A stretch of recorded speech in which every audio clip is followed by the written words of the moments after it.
Mga kabagis, magandang hapon sa lahat. May tanong lang dito, kabagis, kailan ba pwedeng paliguan ang biik? 1 week ko na po nabili, pero 10 kilos above ng timbang nila. So shout out kay Maria Fe Legaspe and shout out kay Richard Matibay.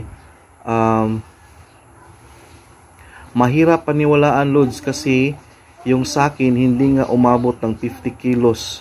Si Richard Matibay siguro hindi daw kapanipaniwala yung mga tawag nito, timbang na naabot natin in a short period of time. So sagutin natin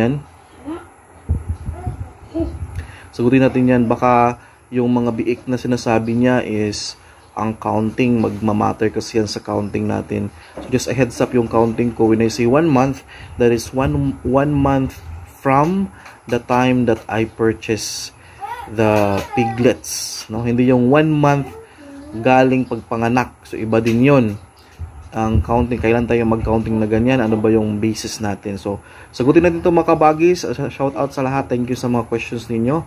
And just tune in. Huwag kalimutang i-comment, i-like yung ating mga uploads. At kung napadaan lang kayo, huwag kalimutang mag-subscribe sa ating YouTube channel na Kabagis Vlogs. And by the way, I am about to launch my first Kabagis Vlogs perks. Pero tayong mga t-shirt na Kabagis Vlogs. So available na po yan soon. So just in case gusto ninyong magkaroon ng isa, no?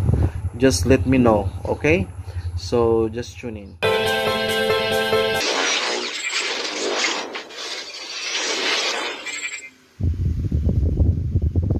Sometimes mahirap paniwalaan talaga kasi yung iba nga until now 3 months nila to 4 months, mahirapan pa silang makaabot ng 80 or 70 kasi normally 50, 60 lang yung kanilang kadalasang makuha sa live weight nila.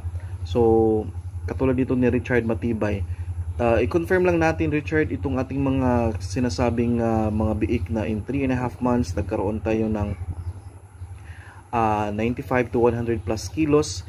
Then meron din tayong 2 months and 7 days nagkaroon din tayo ng mga almost 70 kilos, no? Mga 60 plus kilos yung live weight. Okay? So ang counting natin dyan, Richard, is yung from the moment na ma-purchase mo yung biik, that's the time na magkaka-count tayo.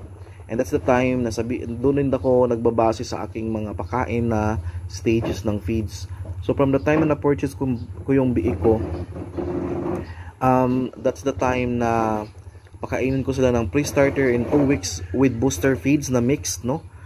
So kung magkano or ilang pieces yung fatteners, doon din yung magbabase tayo kung ilang kilo, kasi per pack yung per kilo ng ating booster. So ihalo ko lang sila sa ating pre-starter. By the way, may nagtanong kung ilang kilo ba naubos ng 4 ko ngayon na fatteners sa pre-starter. To be exact, that's 50 kilos kasi 2 sako na pre-starter, and bawat sako is 25 kilos lang with 4 kilos na booster. So yun yung naubos nila. So ang estimate ko naman na maubos nila na sako or ilang pieces ng starter feeds na Ultra Pack, ilang sako, pieces ng sako ng Ultra Pack feeds is mga 4 din, kasi normally 4 sila, so magkonsumo yun sila ng tag-iisang sako in 1 month. So yun yung ating estimate, but there will be a possibility na maging less than sa 4 sacks of starter or more than. But I will update you kung ano yung mangyari dyan sa ating pakain sa starter feeds. And now, balik tayo sa question, or yun nga sabi ni Gerald na hindi siya makapaniwala kasi nga yung sa kanya umabot lang ng 50 kilos. I'm not sure yung counting mo, bro, or Richard, is ano yun, pagkabili mo or yung pagkasilang. And when I say 60 plus kilos live weight in 2 months and 7 days, it was, twice akong nakakuha ng ganon na timbang sa 2 batches ko na sunod-sunod kong nabenta. And ito yung mga batch, mga kabagis, heads up ko lang na 11 kilos yung bawat isa. Mayroon ding basta 10 above kilos, 11, 12, 13, mga ganyan yung kilos nun. Kaya in 2 months and 7 days nakuha natin yung 60 plus kilos, almost 70 yung live weight kilos nila. And that's true. Hindi yan gawa-gawa. You can definitely check yung from the time na na-purchase natin hanggang nabenta natin yung ating mga biik. Marami ding nag-comment at marami ding nag-testify na kaya nilang nakuha yung mga ganong timbang by following those methods or yung suggestions natin regarding sa pagkain na kailangang busog palagi at kailangang abunda, no, sa pagkain na hindi walang limit-limit. Basta mabilisan yung pagbenta mo, kailangan maramihan talaga yung ipapakain mo sa baboy mo. If you have questions about how, kasi kung pakainin ng marami, bakit nagdatae yung mga baboy ko, ang sagot ko naman dyan is we have talbos ng kamote, and we also have a lot of remedy or prevention para hindi magbasa yung dumi nila, even if napakabusog na nila or binubusog natin talaga sila from time to time. So unlimited yung pakain dapat. Okay, so I hope nasagot ko yan, Richard Matibay. And again, you can check my previous videos. Wag lang mag-focus sa isang video. You can definitely verify with some other videos that we have. Regarding naman kay Maria Filigaspe, regarding sa question na kailan ba paliguan, kasi yung biik niya 1 month na, 10 kilos naman daw above. Again, yung ating pagpapaligo, normally, no, right after mag-pre-starter, so pwede ko nang paliguan yan before. But now, I realize, kapag malaki na talaga yung mga biik ninyo, and then kasi you can definitely see kung kaya nilang malamigan, kaya na nilang maligo. So yung 4 ko ngayon, ina-eksperimentuhan ko lang kung may mangyari ba na magkabasa ba yung dumi or magkasakit ba. Hindi naman, wala namang ubo at sipon sila ngayon, healthy naman sila. Tapos healthy sila, so pinaliguan ko 1 week after ko nabili, hindi na 2 weeks. So normally 2 weeks talaga yan, kasi takot ako na magkasakit, magkaubo, magkalagnat, sipon o ganyan, whatever na mga sakit, no. Pero ngayon, in-eksperimentuhan ko nga. You can see the videos natin yan na pinaliguan natin in 1 week from the time na nabili natin yung ating mga biik. So wala namang problema, basta malaki lang, no, kaya na nila yung lamig.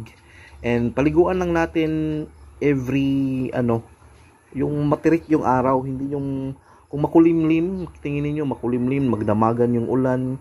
So kahit malaki na sila, wag ninyong basain or paliguan, kasi malamig na yung panahon, binasa nyo pa sila, pinaliguan nyo pa, then it will cause talaga side effect. May mga side effect talaga yan na magka-problema, either ginawin sila, ganon.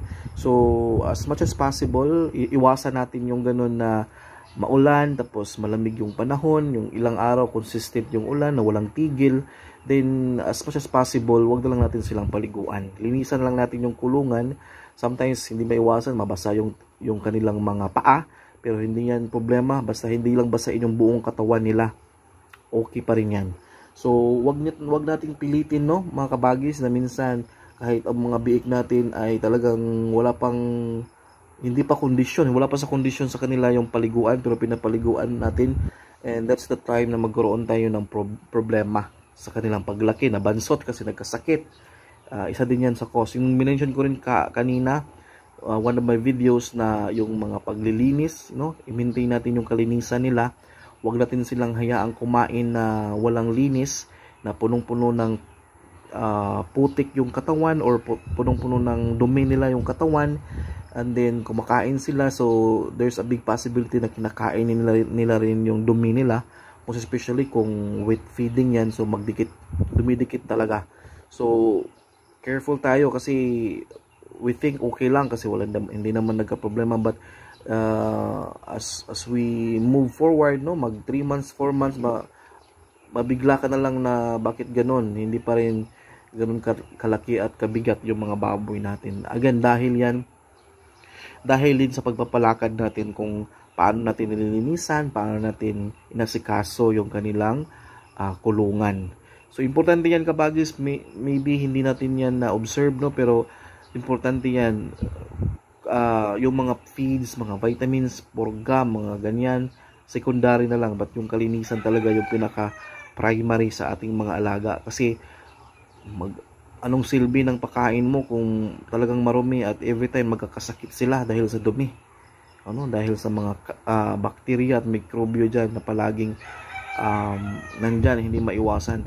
Advice ko rin, once in a while, hindi naman araw-araw, but once in a while lang. When I say once in a while, like once a week, pwede ninyong i-disinfect yung kulungan. Ang ginagawa ko, kukuha lang ako ng balde, isang powderized na sabon, i-mix ko doon sa isang tubig na puno ng isang balde na puno ng tubig, i-mix ko doon ang isang bote ng Zonrox, yung maliit lang na bote, ihalo ko doon, tapos yun na yung ginagawa kong pang disinfect. Parang pinaliguan mo na rin sila, sabay merong sabon at merong Zonrox konti. At wag ninyong kabagis na i-direct sa katawan ng mga baboy na may halong Zonrox yung tubig, kasi yan, matapang, so delikado din sa kanila. Pero pwede naman na sabunan natin sila ng mga like perla, ng bar or powderized, basta wag lang haluan ng Zonrox tapos iligo mo. May halong Zonrox pero doon mo lang ibuhos sa kanilang flooring or doon banda sa area na doon sila nagdudumi. Kasi nga, kailangan din natin i-disinfect yung kulungan once in a while. So, I hope nasagot ko yung mga tanong, and just to give you a heads up, itong ating mga alaga is 2 weeks and 5 days na sa atin. So, 2 days from now, maging 3 weeks na sila. And then, we will see and compare kung ano yung update natin in 3 weeks. Mayroon bang kaibahan from first day, second day, first week, ganyan. So, i-compare natin yan. Gawa natin ng upload na ma-compare natin sa yung katawan at laki nila. Alright, thank you mga kabagis. Palagi ninyong pagsubaybay, pag-comment at pag-like sa ating mga uploads. Napakalaking bagay. At sa mga subscribers at sa mga upcoming subscribers natin, salamat sa inyong lahat.